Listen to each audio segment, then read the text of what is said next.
नमस्कार, मैं हूं संजय शर्मा। आप देख रहे हैं 4 पीएम न्यूज नेटवर्क।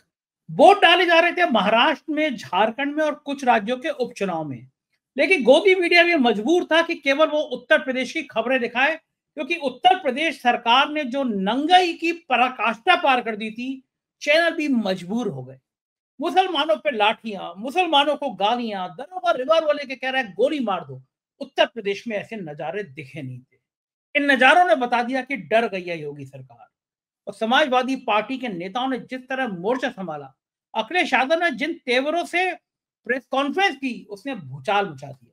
अभय द्विवेदी ने भी कहा कि ये सरकार नंगई की सीमा पार कर रही है। और एग्जिट पोल ने बड़ा कंफ्यूजन पैदा कर दिया। माई एक्सिस से एग्जिट पोल ने कहा कि झारखंड में प्रचंड बहुमत के साथ सोरेन वापस आ रहे हैं। महाराष्ट्र में बड़ा कंफ्यूजन। कुछ एग्जिट पोल महाविकास आघाड़ी की सरकार बना रहे और कुछ महायुति की। लेकिन एग्जिट पोल पे भरोसा करने का मन नहीं करता, क्योंकि 2024 से पहले ये कह रहे थे अब की बार 400 पार। साहब 400 पार से ज्यादा सीटें ला रहे हैं, 350, पौने 400, 400 से भी ज्यादा। और जब नतीजे खराब आए तो प्रदीप जी आज तक के चैनल पे जो बहुत बड़ी बड़ी 400 पार की बातें कर रहे थे, फपक फपक के रोते हुए नजर आए। अभय द्विवेदी से तमाम बातें की हैं इन सारे मुद्दों पर। बहुत रोचक बातचीत है। पहले चैनल को सब्सक्राइब करिए, ज्वाइन करिए और फिर अभय जी की बातें सुनिए। चलते हैं अभय जी के पास। 4 पीएम न्यूज नेटवर्क में स्वागत है अभय दुबे जी आपका। ये जो एग्जिट पोल आए इनको देख देख के बड़ी हंसी आ रही थी, क्योंकि लोकसभा चुनाव से पहले अब की बार 400 पार और 350 और पौने 400 और 400 भी पार जा सकती है, इस तरह सभी कह रहे थे एग्जिट पोल। और जब वो नतीजे आ गए और साहेब बहादुर जो है अपनी सरकार भी पूरे बहुमत से नहीं बना पाए, तो मुझे याद है आज तक पे प्रदीप गुप्ता जी रोने लगे, सिसक सिसक के रोने लगे कि मामला गड़बड़ा गया मेरा। 240 पे रुक गए साहब बहादुर और कहा 400 जा रहे थे। इस बार भी एग्जिट पोल के नतीजे बड़े मजेदार लग रहे थे। जैसे ही शुरू हुए तो कुछ चैनल पे ऐसे ऐसी कंपनियों के नाम चल रहे थे जिनके नाम भी हमने नहीं सुने थे कभी। पहली बार वो पता नहीं कौन कौन सी कंपनियां थी। आजकल ये धंधा भी अच्छा है, चोखा है कि एग्जिट पोल दिखा दो, कल का शेयर बाजार इस पे काफी डिपेंड करेगा। और मुझे लगता है कि बीजेपी की सरकार कुछ बना रहे थे, अगर ज्यादा बना देते तो शेयर मार्केट ऊपर चला जाता। बड़ा कंफ्यूजन है। मुझे लगता है जितने विश्वसनीय है इसमें एक्सिस माई इंडिया का एक बड़ा नाम था, तो वो तो झारखंड में इंडिया गठबंधन की सरकार बना रहे हैं। और महाराष्ट्र में जैसा आपने बताया कि वो मना कर रहे हैं कि अभी हम जारी नहीं करेंगे। लेकिन आप सालों से एक बड़ी संस्था के साथ जुड़े रहे हैं, बड़ी प्रतिष्ठित, बड़ी सम्मानित संस्था के साथ जुड़े रहे हैं और तमाम टीवी चैनल पे आप जाते रहे। आज भी आप, मैं कल भी आपको देख रहा था एबीपी चैनल पे। आपका क्या मानना है, ये जो संकेत निकल के आ रहे हैं मतदान खत्म होने के बाद, जो रुझान नजर आ रहा है, वो क्या संकेत देता है कि सरकार महाराष्ट्र और झारखंड में बनने जा रही है? संजय जी, 4-5 बड़ी एजेंसियां थी जो कि ओपिनियन पोल और एग्जिट पोल के धंधे में थी, और यही बड़े बड़े मीडिया मंचों को डेटा उनके लिए ओपिनियन पोल करती थी और एग्जिट पोल करती थी। लेकिन पिछले लोकसभा चुनाव में और उसके बाद हरियाणा के चुनाव ने इनकी साख पूरी तरीके से खत्म कर दी। तो आज झारखंड और महाराष्ट्र के चुनाव जो कि बहुत ही महत्वपूर्ण है, महाराष्ट्र का चुनाव तो खासतौर से बहुत महत्वपूर्ण है, उसके ऊपर जितनी एग्जिट पोल एजेंसियां आ रही हैं सामने हमारे, जिनका टीवी पे महा एग्जिट पोल वगैरह करके इस तरह एक जोड़ बाकी गुड़ा भाग करके दिखाया जा रहा है, तो उनमें से किसी को मैं नहीं जानता हूं। मैं केवल एक्सिस माई इंडिया को जानता हूं। और एक्सिस माई इंडिया ने दिखाया है कि झारखंड में भारतीय जनता पार्टी के खिलाफ हवा चल रही है और झारखंड मुक्ति मोर्चे और इंडिया गठबंधन के पक्ष में हवा चल रही है। उसने दिखाया है कि 88 की विधानसभा में उनको 50 से ज्यादा, 55 से 53 या 54 सीटें प्राप्त हो रही हैं, और भारतीय जनता पार्टी के नेतृत्व एनडीए को केवल 25 सीटें प्राप्त हो रही हैं, यानी बिल्कुल उसको दूनी सीटें मिल रही हैं। तो ये बिल्कुल उसने जो आमतौर पर समझा जा रहा था कि मैं भारतीय जनता पार्टी हावी है, उसका हाथ भारी है, उसकी बजाय उसने एक्सिस इंडिया ने बिल्कुल उल्टा दिखाया है। एक्सिस इंडिया ने एक और दिलचस्प काम किया है, उसका जिक्र करना यहाँ जरूरी है। मैं ये नहीं कह रहा हूं मुझे एक्सिस इंडिया के आंकड़ों पर विश्वास है, दरअसल मुझे किसी भी एजेंसी के एग्जिट पोल के आंकड़े पर विश्वास नहीं है, क्योंकि कोई भी एजेंसी नहीं बताती है कि भाई उसकी पद्धति क्या है, कितने लोगों से उसने बातचीत की वगैरह, कुछ नहीं पता है। इसलिए वो ऐसा लगता है हवा में से उसने आंकड़े लिए हैं और आंकड़े फिर पेश कर दिए। महाराष्ट्र के आंकड़ों के बारे में प्रदीप गुप्ता, जो एक्सिस माई इंडिया के कर्ता धर्ता हैं, उनका कहना है कि ये आंकड़े हमारे पास हैं एग्जिट पोल के, लेकिन इन्हें हम आज जारी नहीं कर रहे हैं। इनका अध्ययन करने के लिए हम थोड़ा समय लगाएंगे और कल इसको जारी करेंगे। चलिए देखते हैं कल वो किस प्रकार के आंकड़े जारी करते हैं। इसी तरीके से महाराष्ट्र के आंकड़ों के बारे में जो दूसरी एजेंसियां हैं उसमें 2 एजेंसियां ऐसी हैं जो कि महाविकास अघाड़ी की सरकार बना रही हैं और शायद 3 या 4 एजेंसियां ऐसी हैं जो कि महायुति की सरकार बना रही हैं। इस प्रकार की स्थिति, यानी राय बिल्कुल इस मामले में बटी हुई है। देखिए 4 PM के मंच पे मैं बार बार कहता रहा हूं कि इन दोनों चुनावों में टक्कर बहुत कड़ी है। महाराष्ट्र में महाविकास अघाड़ी शुरुआत में स्पष्ट रूप से महायुति के मुकाबले आगे थी, लेकिन जैसे ही अगस्त के महीने में महायुति ने लाड़की बहना योजना और भाऊ योजना जारी की, उसके बाद में धीरे धीरे महायुति महाविकास अघाड़ी के बराबर आने लगी और टक्कर बराबर की हो गई। उधर झारखंड में भारतीय जनता पार्टी झारखंड मुक्ति मोर्चे के नेतृत्व वाले इंडिया गठबंधन से आगे थी, लेकिन हेमंत सोरेन ने जबरदस्त मेहनत की और रिकवरी मारी उसने, और वो भारतीय जनता पार्टी के बराबर आ गए। इस तरह दोनों ही प्रदेशों में टक्कर जो है बराबर की हो गई। जो आंकड़े आ रहे हैं एग्जिट पोल के, अगर हम उनको केवल एक संकेत माने, आंकड़ों में विश्वास करने की तो कोई वजह ही नहीं है, दरअसल इनकी विश्वसनीयता बिल्कुल गिर चुकी है। एक संकेत माने तो संकेत सीधा सीधा यही निकलता है कि दोनों जगह चुनाव में बहुत ही करारी टक्कर है, और भारतीय जनता पार्टी अपनी तमाम कोशिशें करने के बावजूद, 10,000 रुपया प्रति वोट बांटने के बावजूद, विनोद तावड़े के खिलाफ FIR करने के बावजूद, और शिंदे की शिवसेना के एक नेता के पास से 1.9 करोड़ रुपए नकदी निकलने के बावजूद इस वक्त महाराष्ट्र चुनाव जीतने के लिए संघर्ष कर रही है। महाविकास अघाड़ी भी चुनाव जीत सकती है और महायुति भी चुनाव जीत सकती है। तो बहुत ही दिलचस्प नतीजे रहेंगे। बस मैं इतना कहूंगा यहां पर कि अगर महायुति ने चुनाव जीता तो ये लगभग तय हो जाएगा कि अब कोई पार्टी अगर किसी दूसरी पार्टी को तोड़ती है, दल बदल करवाती है, फूट डालती है, वोटरों को इसकी कोई चिंता नहीं है, और केवल चुनाव से पहले अगर तिजोरी खोल देती है, रेवड़ियां बांट देती है, तो वोटर उसकी तरफ हो जाते हैं। इस प्रकार की एक भावना बनेगी और चुनाव के पहले दूसरी पार्टियां भी इसी तरह की गतिविधियां करती हुई नजर आएंगी। अगर महाविकास अघाड़ी जीतती है, उससे यह तय होगा कि तोड़फोड़ की राजनीति का फल नहीं मिलता है और चुनाव से पहले तिजोरी खोलने का भी अपेक्षित नतीजा नहीं प्राप्त होता है। महाराष्ट्र का चुनाव बहुत महत्वपूर्ण है। महाराष्ट्र के चुनाव में पूंजीपतियों ने अपनी थैलियां खोल रखी हैं, रुपया पानी की तरह बह रहा है। मुंबई देश की व्यापारिक राजधानी है और भारतीय जनता पार्टी की पूरी कोशिश रही है कि व्यापारिक राजधानी को बंबई से उठाकर अहमदाबाद यानी गुजरात ले जाए। इस बात पर बंबई के अंदर बहुत भावनाएं हैं और लोग इस बात को लेकर नाराज हैं। आरक्षण का मुद्दा इस चुनाव में काफी गर्म रहा है। इस मुद्दे की काट करने के लिए, सामाजिक न्याय के प्रश्न की काट करने के लिए बटेंगे तो कटेंगे का नारा दिया गया और काफी जोरदारी के साथ बार बार पहले योगी आदित्यनाथ ने वहां के नारा लगाया, फिर नरेंद्र मोदी ने भी कहा, राष्ट्रीय स्वयंसेवक संघ ने भी कहा, फिर नरेंद्र मोदी की तरफ से एक रहेंगे तो सेफ रहेगी की बात की जाने लगी और महायुति के अंदर फूट पड़ती हुई दिखाई दी। यहां तक कि भाजपा के अंदर भी तरह तरह की आवाजों में इस नारे के इर्द गिर्द चर्चा होने लगी। ये चुनाव बताएगा महाराष्ट्र के संदर्भ में कि महायुति की एक बटेंगे तो कटेंगे वाला नारा चला या नहीं चला। अगर महायुति चुनाव जीत जाती है तो फिर इस नारे को बहुत जोर से लगाया जाएगा, फिर हम 2029 तक हमें इस नारे को सुनने के लिए तैयार रहना चाहिए।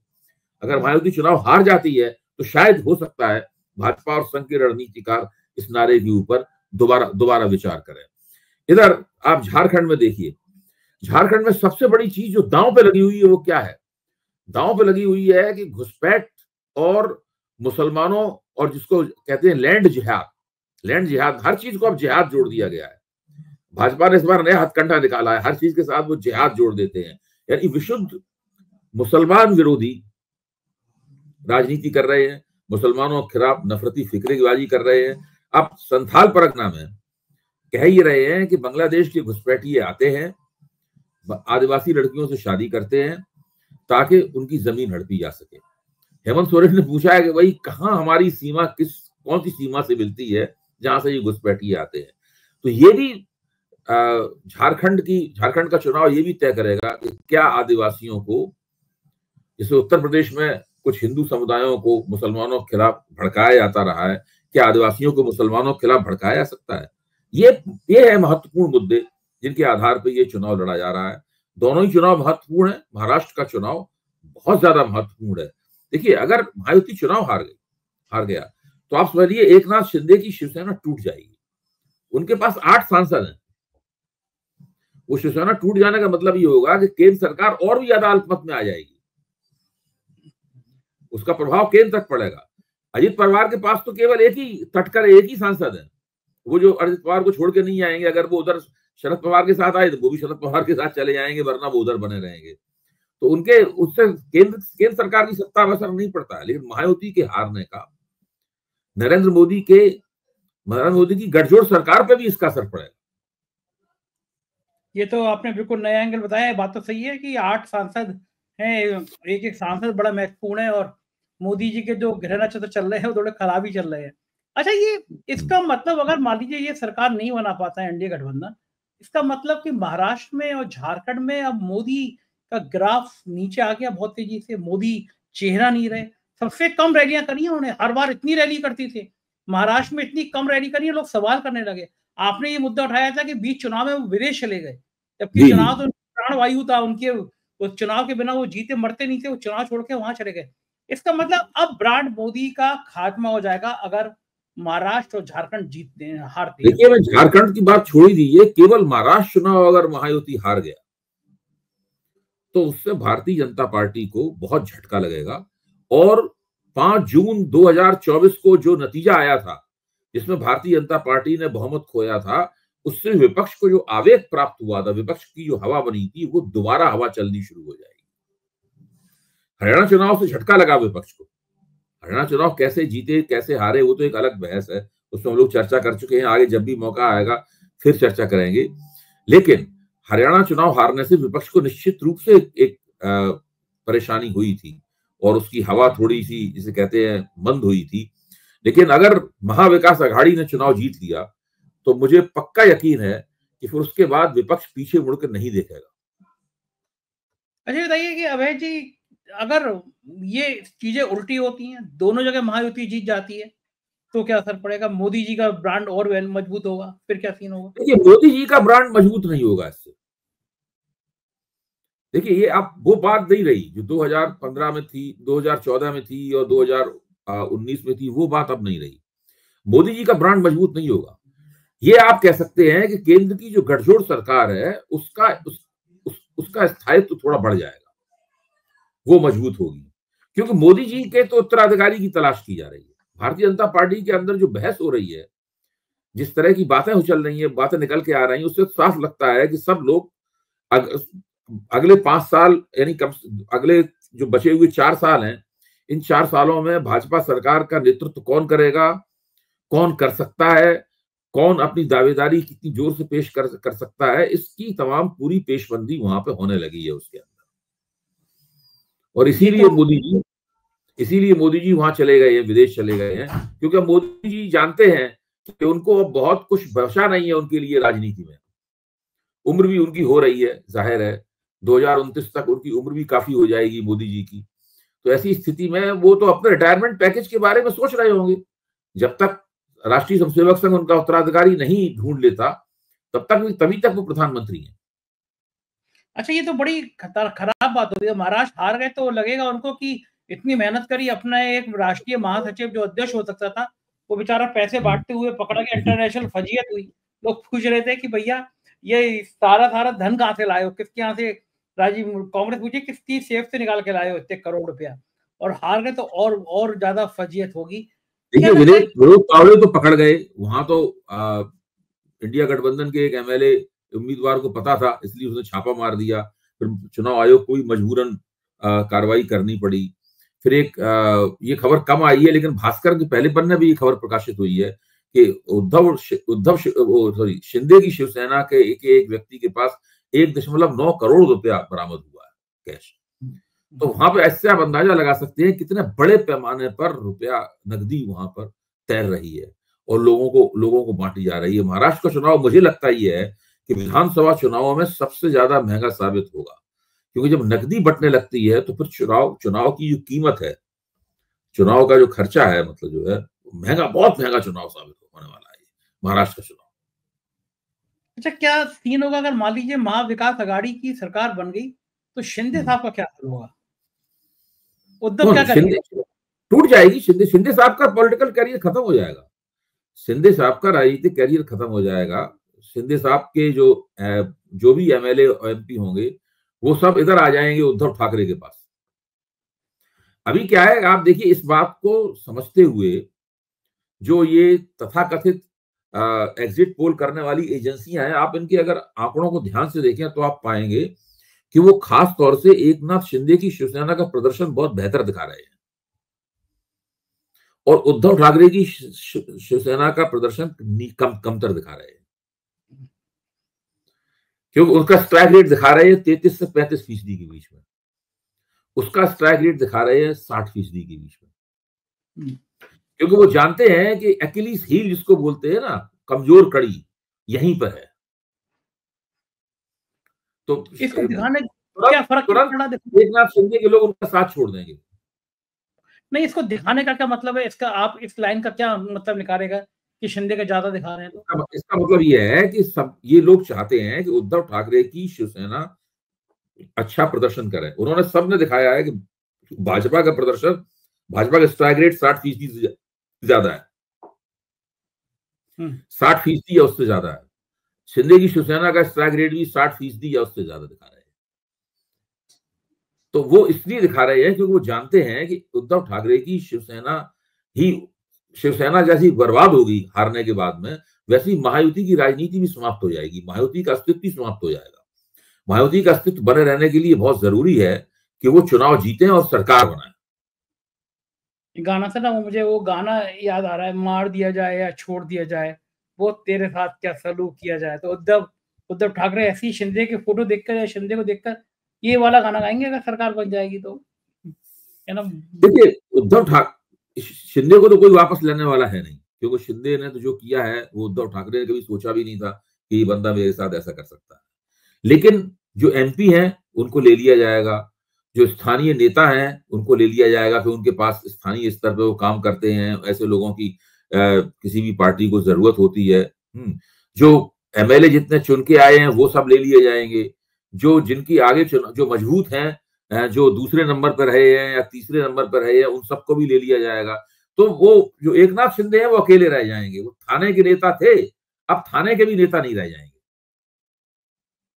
महाराष्ट्र की राजनीति पे सबकी निगाह है क्योंकि बहुत सारा पैसा भी है वहाँ, आर्थिक राजधानी है तो पैसा भी है और जाहिर है कि बहुत पैसा है। अगर जाहिर अगर वो मुंबई जो है, मुंबई बहुत बड़ा एटीएम है। मुंबई जो है वो बहुत बड़ा एटीएम है, सारी पार्टियां उस एटीएम से माल खींचती हैं। हाँ, तो सभी की निगाह है कि यहाँ पे क्या होगा, सब पे हो। लेकिन एक चीज और मजा आएगा, अगर मान लीजिए महाविकास आघाड़ी की सरकार बन गई तो एक मुद्दे पे और बड़ा फोकस किया था आदित्य ठाकरे ने, कहा था जैसी सरकार बनी तो हम धारावी का प्रोजेक्ट जो है वो कैंसिल कर देंगे। अब मजा इसलिए भी आएगा कि महाविकास आघाड़ी सरकार बन गई, राहुल गांधी ने अडानी पे हमला किया, आदित्य ठाकरे ने किया, लेकिन अब शरद पवार तो अडानी के सबसे करीबी है, तो धारावी पे भी और मजा नजर आएगा क्या होगा। उस पर जद्दोजहद होगी, तो बीच का रास्ता निकालेंगे। तब वो मुझे नहीं लगता कि प्रोजेक्ट कैंसिल होगा। मैं मानता हूँ प्रोजेक्ट कैंसिल नहीं होगा, कोई बीच का रास्ता निकालेंगे, वो बीच का रास्ता निकलेगा और वो सब काम आगे बढ़ेगा। देखिए, राजनीति जो है ना वो विरोधों की एकता करने की कोशिश का नाम है। जो चीजें एक दूसरे के खिलाफ खड़ी हुई हैं, आप कैसे उनके बीच में एकता निकालते हैं, तालमेल निकालते हैं, ये उसका नाम है। आप देखिए ना, राहुल गांधी कितना भी अडानी के ऊपर हमला करें, लेकिन राहुल गांधी की जो मुख्यमंत्री हैं और जो क्षेत्रीय ताकतें हैं वो सारी की सारी तो अडानी का निवेश लेती हैं। भाई कौन सा मुख्यमंत्री मना कर देगा? अडानी कहता भाई आपके यहाँ 200 करोड़ रुपए या 2000 करोड़ रुपए निवेश करने जा रहे हैं, तो कोई मुख्यमंत्री क्यों मना करेगा? मैं भी अगर मुख्यमंत्री होऊंगा तो मैं मना नहीं करूंगा। मैं क्यों मना करूंगा? हमारे पूरे राज्य का फायदा है। कोई अडानी कोई छोटी मोटी चीज थोड़ी ना है, जैसे दूध में मक्खी की तरह आप निकाल के अलग रख दें। अब ये जरूर है कि अडानी ने अपने आप को नरेंद्र मोदी के साथ बहुत ज्यादा जोड़ लिया है, ओवर आइडेंटिफिकेशन कहते हैं, उसमें इतना ज्यादा जोड़ लिया है कि अदानी की कामयाबी और मोदी की कामयाबी लगता है कि दोनों एक साथ उठे हैं और एक साथ ही डूबेंगे। हाँ, ये बात लगती है, समान तौर पे ये बात हाँ, लगती मोटे तौर है। पे ये बात लगती है, लेकिन फिर भी मैं मानता हूं कि जो कारपोरेट जार होता है, जो कारपोरेट बड़े कारपोरेट घराना है, वो इससे आसानी से डूबता उगता नहीं है। हिंडनबर्ग रिपोर्ट की वजह से एक बार लगा था अदानी डूब गए हैं, क्योंकि क्या हालत हो गई थी उनके शेयरों वगैरह की। लेकिन फिर से देखिए वो संभल गए। उसमें उसमें सरकार ने भी उनकी मदद की, मीडिया के एक बड़े हिस्से ने उनकी मदद की, शरद पवार जैसे लोगों ने, विपक्ष में से ही मदद मिली उनको, तो वो संभल गए। लेकिन ये बात भी सही है कि अगर आप किसी एक राजनीतिक दल और एक नेता के साथ में इतने ज्यादा जुड़ जाते हैं कि आप दोनों एक दूसरे के पर्याय लगने लगे, तो उसमें फिर दिक्कत होती है थोड़ी बहुत। बिल्कुल ठीक बात करें। आज जो था उत्तर प्रदेश की 9 विधानसभा सीटों पे चुनाव था। 13 तारीख से बढ़ाएगी तारीख 20 तारीख की, और शायद अब समझ में आया कि ये 20 तारीख की क्यों गई थी। लगा था, लोगों को लगा था, सरकार को लगा था कि 20 तारीख को महाराष्ट्र और झारखंड पे फोकस रहेगा, हम उत्तर प्रदेश में कुछ भी करते रहेंगे, पता नहीं चलेगा। लेकिन उत्तर प्रदेश में आज इतने विस्फोटक हालात हो गए कि मैं देख रहा था कि दिन भर गोदी मीडिया के चैनलों पे भी ना महाराष्ट्र की खबर चल रही थी, ना झारखंड की चल रही थी। संजय निरुपम ने कुर्सियां फेंक दी, दुकानें बंद करा दी, जरा सी देर चली। पूरे दिन भर ये चलता रहा कि मुसलमानों को कैसे कैसे परेशान करा जा रहा है, उन्हें गाली दी जा रही हैं, उन पर लाठियां चलाई जा रही हैं। कानपुर में तो गजब हो गया, 90% मुस्लिम जगह जिस जगह थे वहां की सड़क ही खोद दी गई कि 1.5 किलोमीटर घूम के आओ तो वोट डालो। लगा कि लोग जाएंगे ही नहीं। और कई जगह कुंदरकी में, मुजफ्फरनगर के मीरापुर में ऐसी ऐसी तस्वीरें सामने आई, एक दरोगा खुली पिस्टल लेके, केवल 10-12 महिलाएं हैं, कह रहे गोली मार दूंगा। आधा दर्जन से ज्यादा पुलिसकर्मी सस्पेंड किए गए। अखिलेश यादव ने बड़े गुस्से के साथ प्रेस कॉन्फ्रेंस करी। मतलब मुसलमान वोट ना डाल पाए, इसको रुकवाने का ऐसा इंतजाम मुझे तो याद नहीं है पहले कब देखा गया। देखिए बिल्कुल नंगई है संजय जी, बिल्कुल नंगई है उत्तर प्रदेश में जो हुआ है। योगी जी किसी भी कीमत पर इन उपचुनावों को जीत लेना चाहते हैं, क्योंकि उनको लगता है कि उपचुनाव को हम नहीं जीते तो फिर हमें हमारे पक्ष में जो खड़े हुए हैं राष्ट्रीय स्वयंसेवक संघ को भी उन्हें बचाने की कोशिश करने में दिक्कत होने लगेगी, क्योंकि कुछ कहने के लिए फिर रह नहीं जाएगा। और चूंकि पूरे राज्य में चुनाव हो नहीं रहे हैं, पूरे राज्य में चुनाव होते हैं तो सारे चुनावों में इस तरह का मैनिपुलेट कर पाना बहुत मुश्किल होता है। तो अब 9 जगह चुनाव हो रहे हैं, तो वहां पे कुछ शासन प्रशासन का बेजा इस्तेमाल से किया सकता है। देखिए, जिस अभी दिव्यांग ने मुझे बताया कि जब याद कीजिए, जब चौटाला के जमाने में हरियाणा में मेहम में चुनाव हुआ था, तो वहां पर जो पत्रकारों के सिर फोड़े गए थे, उसमें दरोगा लोग इस तरह से पिस्तौल लहराते हुए देखे गए थे। उसके बाद में ये दूसरा सीन उत्तर प्रदेश में देखने को मिला है हरियाणा के बाद। तो ये काफी लोकतंत्र के लिए चिंताजनक स्थिति है। भाई, आप खुलेआम कोशिश करते हैं कि इतना बड़ा समुदाय जो उत्तर प्रदेश में इसकी 20% आबादी है, उसको वोट न डालने दिया जाए। ये जो पूरी कोशिश है, ये कोशिश बताती है कि भारतीय जनता पार्टी के दिल में उत्तर प्रदेश में कितना डर बैठा हुआ है। और मैं ये कहूंगा कि समाजवादी पार्टी और उनके कार्यकर्ताओं ने इसके खिलाफ जबरदस्त संघर्ष किया है। जिस तरह उनके प्रवक्ता टीवी बोल रहे थे, जिस तरह अखिलेश यादव ने जो मुद्रा अख्तियार की, और समाजवादी पार्टी के कार्यकर्ता वहां मौके भी इस तरह से संघर्ष कर रहे थे, उससे लगता है कि समाजवादी पार्टी ने भी सरकार की इन हरकतों को नाकाम करने में कोई कसर नहीं उठा रखी। देखो, सही कह रहे हैं, जरा सी कुछ घटना हो रही थी, तुरंत सोशल मीडिया पे वीडियो आ जा रहे थे। इतने वीडियो तो किसी चुनाव में नहीं आएंगे लोग। अच्छा, मैंने देखा जनता बोर्ड वीडियो बना रही थी, डर नहीं रही थी पुलिस वालों से कि बताएंगे तुम्हें हम सोशल मीडिया पे। तो ये इसका मतलब ये कि जब जनता गुस्से में आती है तो ये पुलिस के रिवॉल्वर से, पुलिस की लाठियों से, डंडे से डरती नहीं है फिर पब्लिक अगर सड़क पे आ जाती है। ठीक बात है। आपका क्या असेसमेंट है, आपका आकलन क्या है इन उपचुनावों का? मैंने फील्ड के कुछ पत्रकारों से बात करी। उनका कहना ये था कि इतनी जान तो किसी ने नहीं लगाई होगी कभी कि मुसलमान वोट ना डाल पाए। तब भी मुसलमान डरे नहीं, मुसलमानों ने वोट डाला। तो कोई ये नहीं कह रहा कि बीजेपी प्लस हो पा रही है। सबका मानना ये था कि इन एक्टिविटी से और ज्यादा जो वोट नहीं जा रहे थे डालने, वो भी वोट डालने का उल्टा हुआ, डरे नहीं। तो स्थितियां बड़ी खराब हुई। लेकिन ऐसे अभय जी, एक समुदाय को इस तरह डराना, धमकाना, अपमानित करना, मेहरों से कहा बुर्के उतारो, ये सब चीजें समाज में किस हद तक नफरत का माहौल घोलेंगे, कितना डराएंगे ये लोग उनको? देखिए, इसका खामियाजा अंततः भारतीय जनता पार्टी को उठाना पड़ेगा। ये चीजें देर सवेर प्रकट होती हैं। देखिए, मैं कई बार कह चुका हूं कि कोई भी किसी भी घटना के राजनीतिक फलितार्थ तुरंत नहीं दिखाई पड़ते। इसके फलितार्थ दिखाई पड़ते हैं, संचित परिणाम जो होते हैं उसके बाद। मैं तो मानता हूं ये सब जो हो रहा है विधानसभा चुनावों में, उपचुनावों में, ये बटेंगे तो कटेंगे, ये सब जो फिक्रेबाजी हो रही है, एक है तो सेफ है, ये जो फिक्रेबाजी हो रही है, ये सारी फिक्रेबाजी का संचित परिणाम 2029 के लोकसभा चुनाव में, या मान लीजिए अगर मध्यावधि लोकसभा चुनाव होते हैं तो उनमें दिखाई पड़ेगा।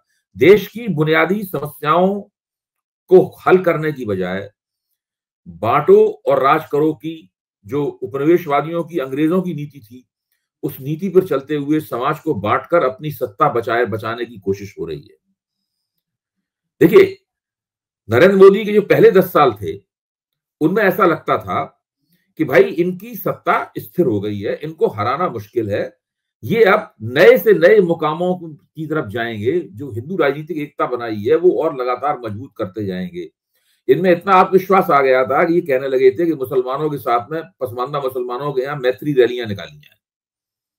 तो यहां तक बात हो गई। खुद प्रधानमंत्री कहने लगे थे, इंद्रेश जी हैं स्वामी राष्ट्रीय स्वयंसेवक संघ में, संघ की तरफ से मोहन भागवत कह रहे थे कि हिंदुओं मुसलमानों का डीएनए एक ही है, मुसलमान इस देश का नहीं है तो वो क्या हिंदू राष्ट्र बनेगा।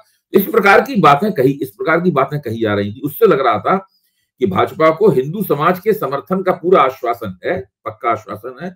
अब उसे मुस्लिम समाज का समर्थन चाहिए ताकि उसकी वो पूरी देश की पार्टी बन जाए। दक्षिण भारत में वो लोग कोशिश कर रहे थे कि भाई हमारा समर्थन आधार बने, लेकिन इस लोकसभा चुनाव के नतीजे ने सब कुछ गड़बड़ा दिया। और सबसे पहले उन्होंने मुसलमानों के पक्ष में जो बोल रहे थे उस चीज को उठाकर उन्होंने ताक पर रखा और भयानक रूप से मुसलमान विरोधी घृणा फैलाने में जुट गए। अब उनकी कोशिश ये है कि किस तरह 90 के दशक की राजनीति को दोबारा लेके आए, लेकिन वो काट की हांडी थी, एक बार चढ़ चुकी है, अब ये दोबारा नहीं चढ़ेगी। बिल्कुल ठीक बात है, और 23 तारीख को सब चीजें साफ भी हो जाएंगी। बहुत बहुत शुक्रिया अभय जी, आपने इतना समय दिया। ये थे अभय दवे जी, और आपको लगा होगा कि बहुत शानदार बात रही। कैसी लगी बातचीत बताइएगा जरूर। Thank you.